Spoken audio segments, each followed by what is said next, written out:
નમસ્કાર દર્શક મિત્રો, હું છું એન્કર અર્પિતા પટેલ। દેશભરના તાજા અને સચોટ સમાચાર આપણી ભાષામાં જોવા માટે A1 અભિપ્રાય ન્યૂઝમાં આપનું હાર્દિક સ્વાગત છે। હવે જોઈએ મુખ્ય સમાચાર। અંજાર નગરપાલિકાને મોટા કાર્યક્રમમાં વિકાસના નામે ભ્રષ્ટાચાર કરવામાં જ રસ છે। અંજારમાં સ્વદેશી મેળાના નામે અંજાર નગરપાલિકાના ભ્રષ્ટાચાર કરવામાં આવતા હોવાના આક્ષેપ।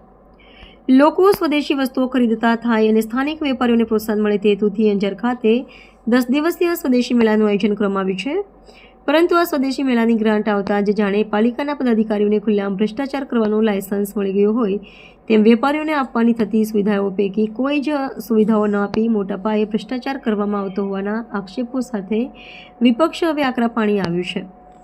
નિયમો મુજબ આપવાની કોઈ જ સુવિધાઓ વેપારીઓને ન અપાય આ અંગે સ્થાનિક વેપારીઓએ આક્ષેપો સાથે જણાવ્યું હતું કે આ સ્વદેશી મેળાના પ્રથમ દિવસે જ સીસીટીવી, સિક્યુરિટી ગાર્ડ, ટેબલ, લાઇટનો પોઈન્ટ વગેરે બાબતોએ આકરી રજૂઆત કરવામાં આવી હતી, જે બાબત મધ્યમ મારફતે જગજાહેર થતા અને જિલ્લા ભાજપના હોદ્દેદારોએ સ્થાનિક પ્રતિનિધિઓને ઉધડો લેતા તંત્ર દોડતું થયું હતું।